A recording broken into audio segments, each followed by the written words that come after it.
नमस्कार दोस्तों, आप सभी का हमारे YouTube चैनल पर स्वागत है। आज मैं आप लोगों को सीता जी और एक तोते के श्राप की कहानी सुनाऊंगी।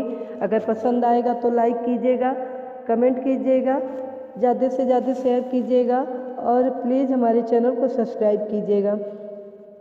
तो कहानी इस तरह से है। वनवास से लौटने के बाद सीता जी की पवित्रता पर सवाल उठने लगे। श्री राम ने सीता को छोड़ दिया। सीता को अपने पति राम से दूर जंगल में जाकर रहना पड़ा। यह सब एक तोते के श्राप की वजह से हुआ।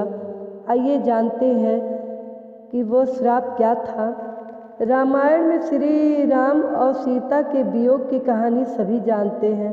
वनवास से लौटने के बाद एक धोबी के कहने पर सीता को राम से अलग रहना पड़ा था। क्या आपको पता है कि यह सब एक तोते की वजह से हुआ था, जिसने सीता को अपने पति का वियोग झेलने का श्राप दिया था। सीता जब छोटी थी तब अपनी सखियों के साथ बाग में खेल रही थी। तभी उनकी नज़र तोते की एक जोड़ी पे पड़ी। दोनों आपस में कुछ बातें कर रहे थे।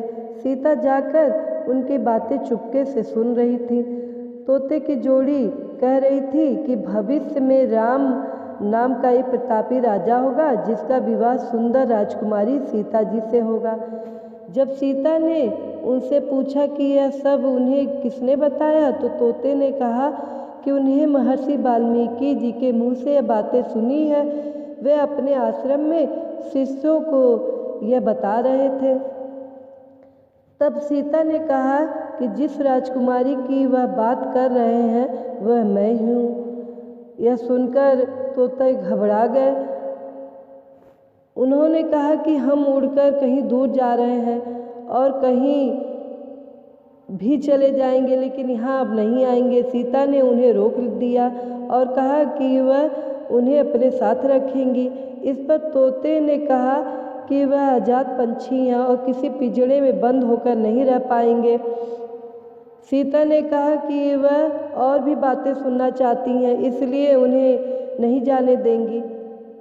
तोतों की जोड़ी ने खूब विनती की, मगर सीता जी ने टस से मस नहीं हुई। बाद में सीता जी ने नर तोते से कहा कि ठीक है, वह उसे छोड़ रही हैं, मगर मादा तोते को वह अपने पास ही रखेंगी।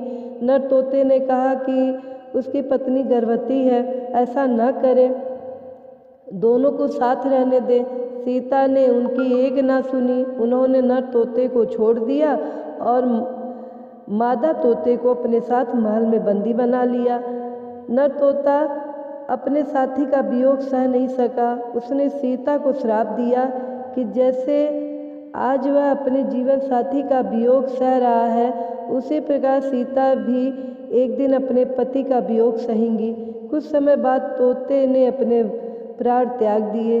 सीता को जब पता चला तो उन्होंने बहुत दुख व्यक्त किया, मगर अब बहुत देर हो चुकी थी। कहते हैं कि इसी श्राप के कारण सीता को अपने पति श्री राम से दूर जाकर महर्षि वाल्मीकि के आश्रम में रहना पड़ा। दरअसल श्री राम रावण का वध करके 14 वर्ष बाद वनवास खत्म कर सीता और लक्ष्मण के साथ अयोध्या लौटे। उसके बाद कुछ लोग सीता की पवित्रता पर सवाल उठाने लगे। एक धोबी ने भरी सभा में सीता की निंदा की। इसके बाद श्री राम ने प्रजा को ध्यान में रखते हुए अपनी पत्नी सीता को महल से बाहर निकालकर जंगल में भेज दिया। उस समय सीता गर्भवती थी। उन्होंने वाल्मीकि के आश्रम में ही अपने पुत्रों लव कुश को जन्म दिया। कहते हैं कि जिस धोबी के कहने पर श्री राम को अपनी पत्नी को छोड़ना पड़ा था, वह पिछले जन्म में वही तोता था जिसने सीता जी को श्राप दिया था।